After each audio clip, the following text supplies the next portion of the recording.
Transferring wealth successfully starts with asking yourself questions that will give your family a better life now and for generations to come. In this podcast, financial professionals John and Michael from Copper Beech Financial Group guide you through eye-opening questions to help you discover the truth about your wealth. Now, on to the show. Hello and welcome to The Truth About Wealth with John and Michael Parise of Copper Beech Financial Group. Today I'm excited. I've been waiting for this guest for months. John has been promising that we're going to get this guest on the show, and his name is Tim, but I'm going to hand off to John right now so he can do the full intro. John, good morning. How are you? Morning, Eric. How are you? I'm excited, man. I seriously am. It's fun today. Yeah. All right. Let's introduce the guest and let's get moving. That's magical. Tim O'Rourke. Tim is a dear friend of mine. We met about 9 years ago. He's a business coach. He's a recruiter. He recruited me to the current broker deal that I work with. We became dear friends through the years. He's a lot of fun to be with. And along the way, I realized that he's a wine guy. We all have wine guys, but Tim and I started to drink wine together about 10 years ago. And I went to his house, and he has a magnificent wine cellar. Actually, he was on the cover of Wine Spectator a while back for his wine collection. So he's a wine kind of guy. So today, what I want to do with Tim is have a general discussion on the wine business, with the world of wine, however we want to label it. And I'm going to let Tim kind of roll in. So Tim, let's talk about wine today. Hey, John. How you doing? Great, man. Good to be here. Appreciate it. Yeah. Mike's on the other side. So hello, Mike, say hello, everybody. Hey, Mike. And I'm also excited because although I haven't been drinking wine with Tim as long as you have, Dad, but I've had my fair share. So I'm excited to talk a little bit about this too. Yeah, we're gonna have a little fun today. So Tim, one of the questions that I always get when I share wine with other folks other than people that understand wine is the wine. It's the wine industry itself. People get confused on regions and the type of wine that you'd be drinking or whatever. But I'm gonna start from the beginning. How did you ever get involved with wine? What was your vision for that, and how long you've been collecting wine? Well, I was going to grad school out in California. I was going to grad school at Cal State Fullerton, and my brother Mike was into wine. He was actually self-taught and was teaching classes at one of the local universities. And so when I'd go over to their house for dinner, of course, I was a beer drinking guy back then. Yeah, we all were. Yeah. So they'd open a bottle of wine with dinner every night, and they said, "Here, try this." "No, do you have a Bud?" No Budweiser. Try this glass of wine. And so I started drinking, and it was like, wow, this is pretty good stuff. What is this? And I think what happens is wherever you start, somebody introduces you to wine, or maybe you get a good glass of wine somewhere out for dinner. And I became just kind of like amazed about the whole thing. And we started drinking wine every night with dinner. And all of a sudden it got to be fun. And next thing I know is I'm starting to read about it and starting to do my own research. And I'd take some classes early on. This was in 1976. So I'm dating myself a little, John. I'm a little bit older than you, but 10 months? It's been a fun journey, to say the least. But I think we all find that wine that also, that kind of was that moment where you kind of go, wow, what was that? It's like when I introduced you to Barolo. Oh, that was a magical day. So anyway, I'm drinking this one bottle Mike opens at dinner, and it was like $15 back in 1976, which, arguably was a lot of money. And it was a California cab, Martha's Vineyard, if you remember that one. Mm-hmm. And it was a 1970 vintage. And I thought that was the best thing I'd ever had in my mouth for wine or any kind of liquid before. And it was like I was hooked. That was all I could do. So that's kind of my genesis of this whole venture that I've got. Yeah, through the years, as you started to develop a sense of wine, you became a collector.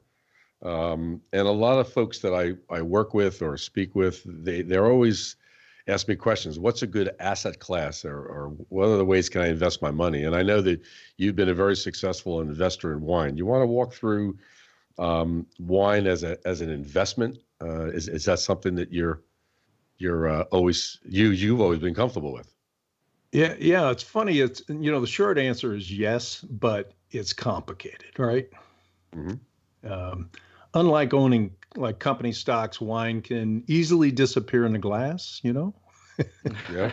or, or a bottle can get broken, or, there's all kinds of issues that come into getting into wine as an investment, but it is very lucrative too at the same time.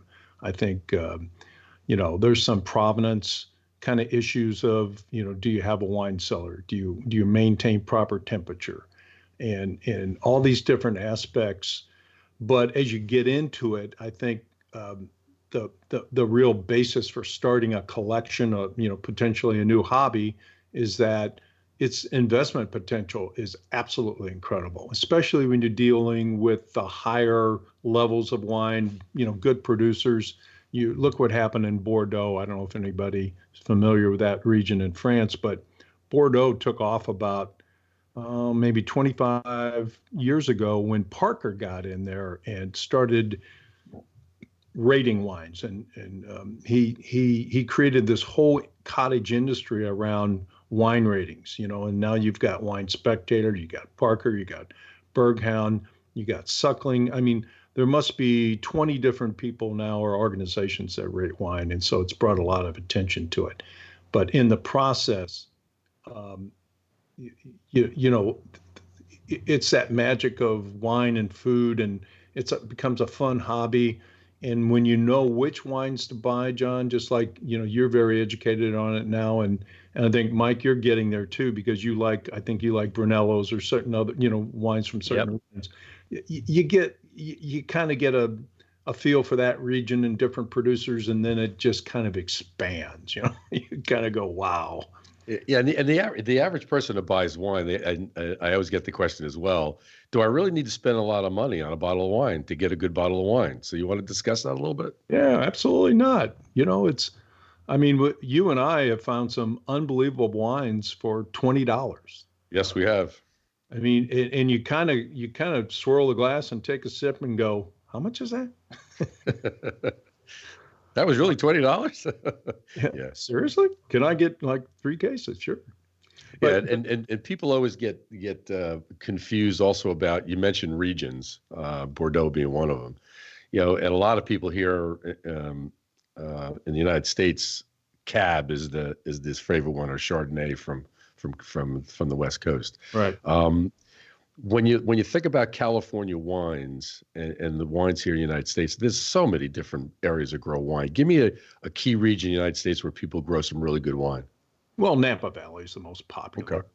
And I think that's where kind of the cab, the influence of Cabernet Sauvignon. But let me do a quick history on this because Okay. it's interesting when you think back to Europe, since the 15th century, they've been growing wine at a much higher level than anywhere else in the world. That obviously we weren't even around back then, our country, but it all started pretty much in Bordeaux, and the five grapes that were the catalyst, so to speak, was Cabernet Sauvignon, Cab Franc, Merlot, Petit Verdot, and Malbec.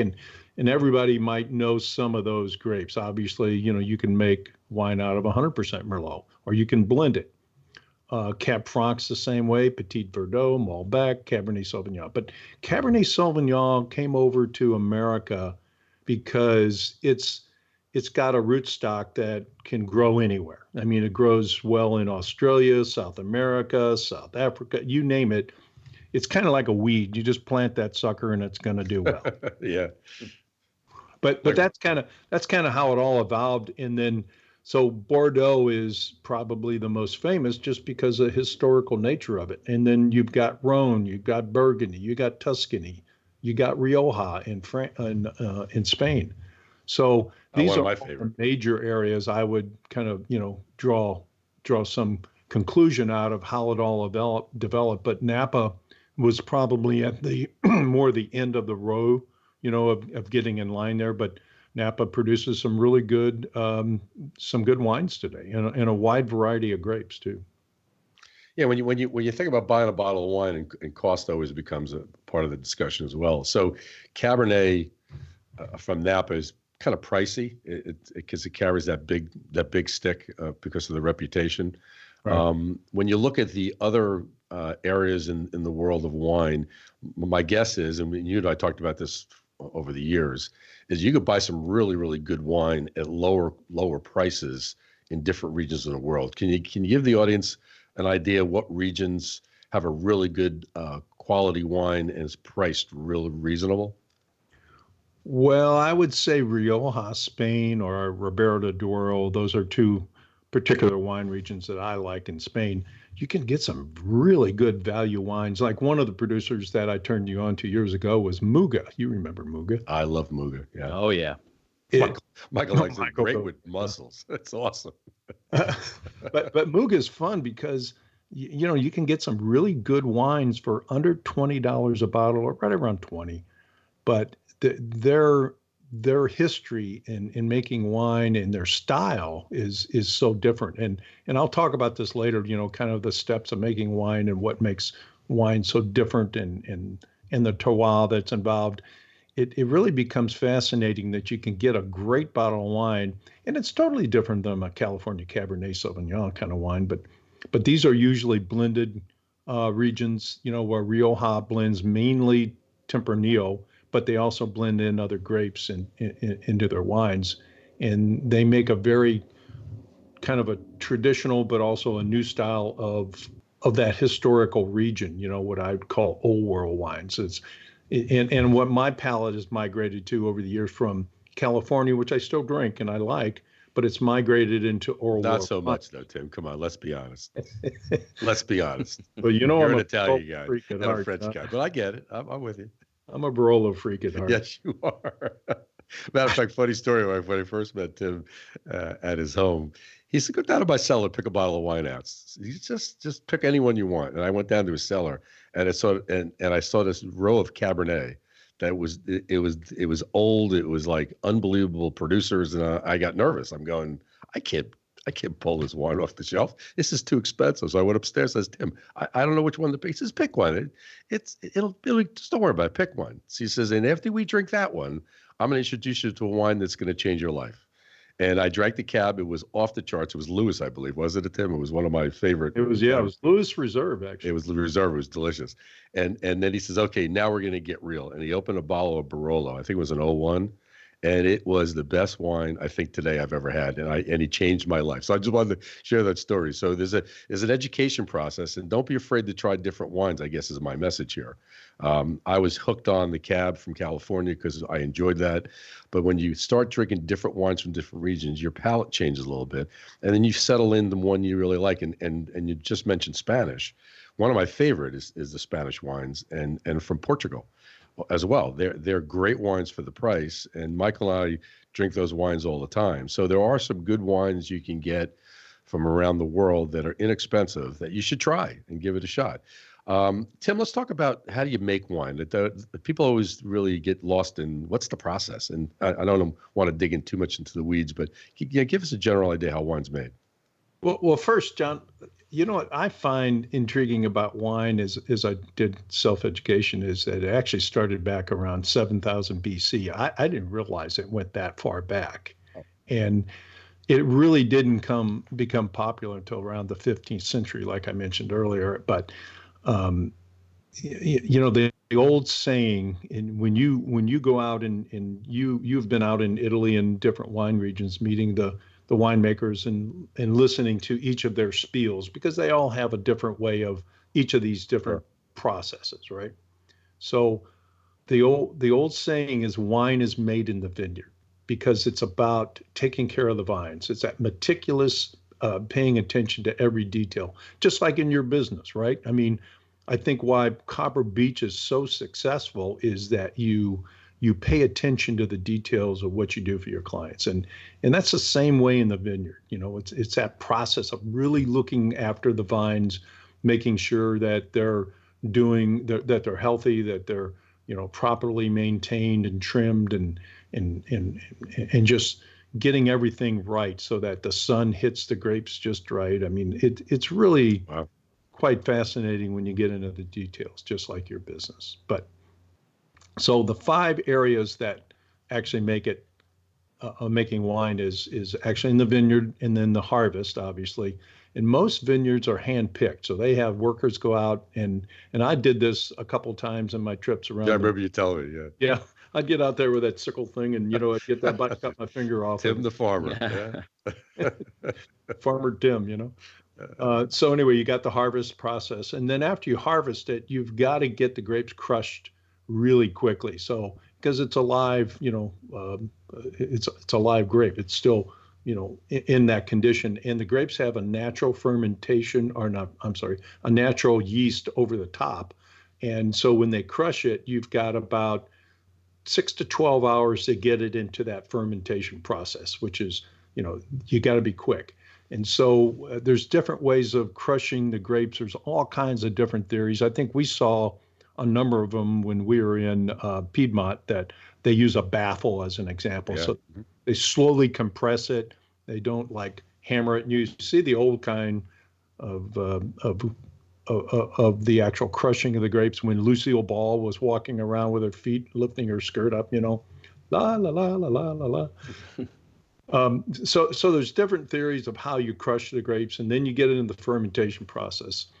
And usually that can last anywhere from a few days to a whole month of fermenting the wine, depending on who the winemaker is, where the grapes are from, and what they want to do with it. And so as you go through that fermentation process, after the crushing, they also add specific strains of yeast into the grape juice. And then that sugar is fermented into alcohol. So that's really where winemaking takes place right there. And after that happens, the winemaker will filter the wine, go through what they call a clarification process. And there's different ways to filter it. Back to Muga as an example, they'll do a broad filter, just take out the grape skins and seeds and stems and that kind of thing. But what they'll do is they'll take egg whites and whip them up and pour them in on the top of the vat so that the egg whites sift down and take out all the small particles. I mean, that's been done there for hundreds and hundreds of years. And then once the wine is fined, what they call fined, then the last stage obviously is the aging process, which also has a lot of interesting nuances, like oak barrels. It could be new oak, it could be old oak, it could be small oak barrels, it could be Slovakian oak. I mean, we saw some in Piedmont. Remember those huge barrels that? Oh, enormous. Yeah. What was it at? Where was the winery? Marquita Barolo. Remember that when we walked there? Yep, that's where it was. Those things were like 5,000, 10,000 liter barrels, and they've been used for probably 30, 40, 50 years. And so they impart no flavor into the wine. They just wanted something for the wine to sit and age in. So there's all kinds of different processes. And then once you get it out of oak, then they put it in bottle storage. And then there's requirements by different areas about how long, like in Barolo, you have to keep it in the bottle for 3 years. If it's a Reserva, it has to be 4 years. And then there's all kinds of nuances, like we talked about, does the hill where they grow the vines face southern or northern? If it faces southern, it's a premium land, and so it gets better light exposure to the sun, and it's better for the ripening process of the grapes. It's like anything else, just like your business, it's complicated. Yeah, when you look at that process of that aging or growth as well, weather becomes. I know we talked to Giorgio about from La Spinata about the risk of growing wine, and on any given day, and I think in Piedmont region, their biggest fear is hail storms in August, and 1 or 2 days worth of hail can destroy a crop pretty quickly. And it boiled down to, it's Mother Nature that makes wine successful, not necessarily the producer. Mother Nature's a lot to do with it. And I remember when we were there with my older brother, Mario, we were talking about aging wine and how long you can age it. like 30 years, 40 years. And my brother asked Giorgio a question. He said, I mean, people have wine for 40 years. Why do they do that? And is it make it better? And he turned to Mara and he says, are you familiar with Gina Lollobrigida? My brother said, sure.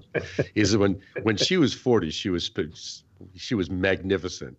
When she's 80, she's still spectacular. But what he was trying to get across is at 40, you can still drink it.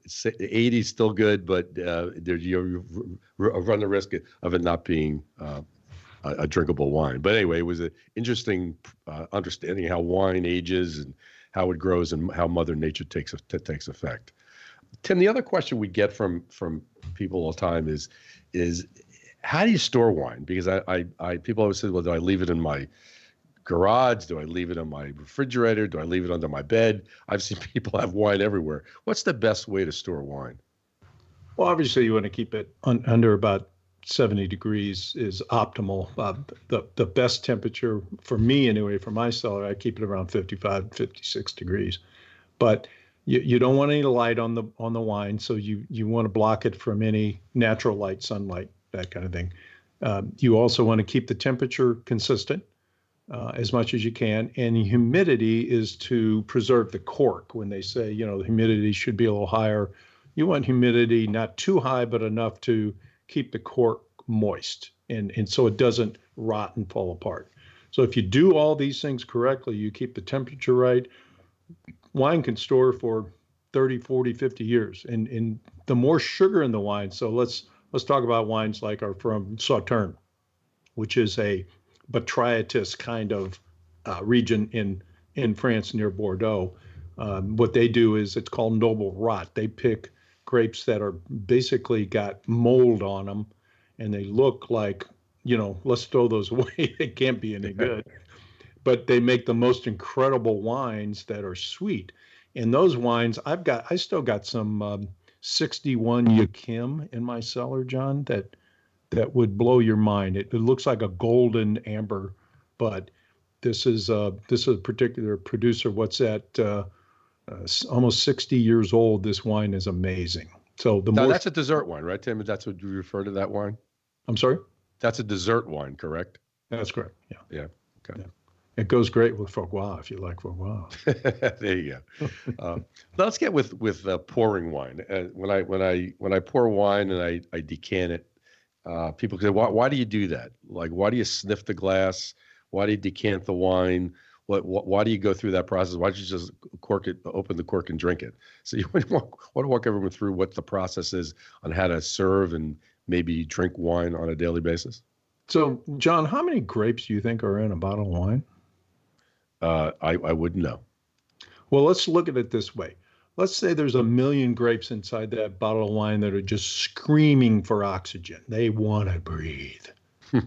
So what happens is they've been locked up in that bottle for 10 years, 15 years, whatever. And all of a sudden you pop the cork and it's like air is getting to it and it's opening up. It's going to it's going to breathe basically, and then all of a sudden all of its qualities come out. My rule of thumb is decant every wine. I even decant champagne. Yeah, we talked about that last week actually. Yeah. You know what? Remember what's your favorite champagne? Krug Rosé. It's life changing. Isn't that funny how you remember things like that? Yes. But anyway, so decanting is such an important process that we all should pay attention to. So any wine you open up, decant at least 20 to 30 minutes. Just get a vessel to pull in, get a professional decanter, and they're inexpensive. You can get them anywhere.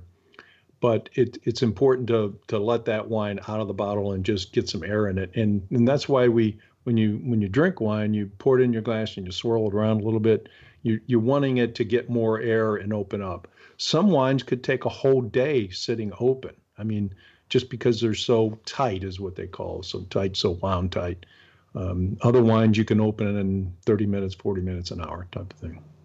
Yeah, I know that my practice with Cab is let it breathe for an hour and a half because Cab is a very strong strong grape, and it's such a difference when you open that wine and let it sit for an hour and then drink it. What I learned through the years is you ever go to a local restaurant that you know really well, and you're gonna have dinner plans. Let's say it's 7 o'clock, and you know what wine you want to have. You would call ahead, order the wine, and have them open it. So when you sit down for dinner, the wine's already opened, and it has all the power that you're looking for when you open that wine. So that's a practice I've learned a long time ago. It's hard to do, but if you get a chance to do that with a good restaurant, it's a great way to drink wine properly. Well, the other thing I like to do, is bring a bottle of wine out to dinner with me, because I've got a large cellar, and I'd rather drink my wine that I know the provenance of it. I know that it's been kept, correctly, and also it's aged, because anytime you go out, there's exceptions. You can get good wine lists at some of the better restaurants, but I would challenge any restaurant to have a better wine than what I could bring a lot of times. And so most restaurants charge a corkage fee, yeah. right? And that's fun to do, because you can buy a bottle of wine there at the restaurant and also bring your own sometimes, just to kind of enhance the meal. Tim, let's be honest. You never bring one bottle of wine. Really? It's usually 3 or 4, and I'll tell you why. Because you share with everybody, and we usually, when we go out, we have a decent group of people. And Tim's always been so generous with some very, very quality wine and share, because he wants to teach everybody, the quality of wines that are in the world, and he does share his collection.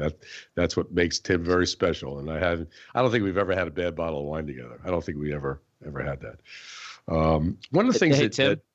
Yeah, Michael. Oh, that was the question I had, because I've known a couple people through my years of drinking wine, if you will, that call themselves collectors, but they're very hesitant to open up a part of their collection and share it with others. Which I think, to expand upon what you said, Dad, I think that's one of your best qualities, Tim. Is I think you're very willing to share your wine with others. But I'm interested, how do you give advice if someone is trying to collect wine, what they should keep, what they should open, what are the, not parameters, but explain a little bit what your thought process is around how you decide that what you're going to open and what you're going to keep. It's around the people that you're with, because if you think about wine, we've talked about it also as an investment, right? I mean, it's a wonderful investment. It's a liquid investment. I mean, that's one of the qualifications that makes it nice. But what I like about it is sharing it with other people, that it forms bonds. It helps, I think, create a giving kind of atmosphere, because you're sharing something that you've spent time researching and storing and aging, and then to share it with friends and family and business acquaintances, associates. I think it just opens up a whole new world of transitioning, a relationship that you have, and then you've got food involved, and it becomes a fun kind of thing that you all share. So my focus is on sharing wines that match where we're going. So we're going to eat in an Italian place. You know what I'm likely to bring. Mm-hmm. If we're going out to let's say a Thai restaurant, I might bring a Riesling from Germany, or I might bring something from the Alsace region. And so I try to kind of match where we're going and what kind of food.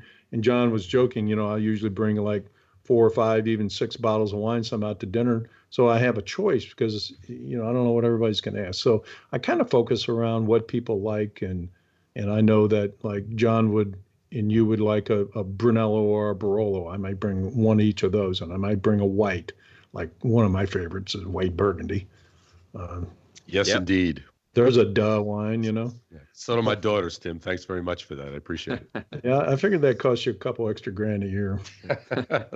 Not quite that much, but my girls got accustomed to drinking a very good white Burgundy, which is Malt Rocher, which is off the charts, very, very great. It's a great wine, and my girls got spoiled. But and that brings me to another question. A lot of people can't tell the difference of a good bottle of wine and a bad bottle of wine. Not bad, but a lesser quality bottle of wine. They always say, I can't taste the difference. Why is that? And is that just because they don't have a palate yet for a good bottle of wine? What do you find in your experience? Well, John, it's like your philosophy. I think you got to drink more, right?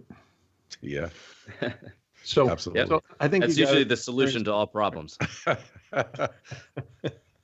But I mean, you got, seriously, I drink between 30 to 60 wines a week, and I don't drink the whole bottle. I taste different wines, and there's different ways of doing that with groups, and so I go out on wine tastings.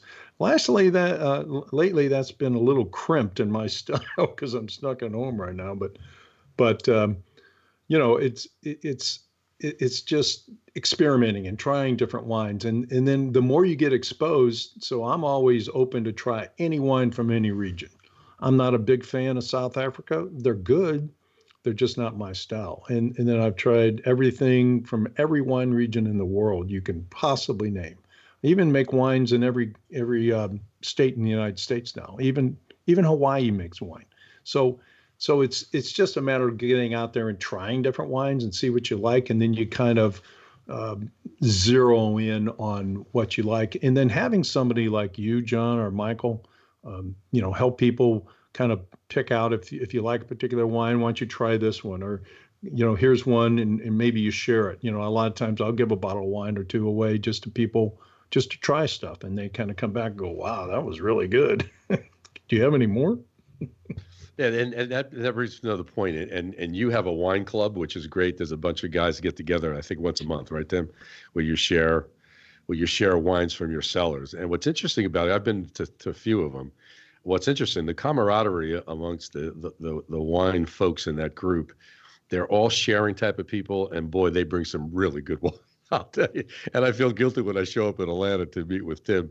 They always invite me, and I don't bring wine because I don't know I'm going to be invited.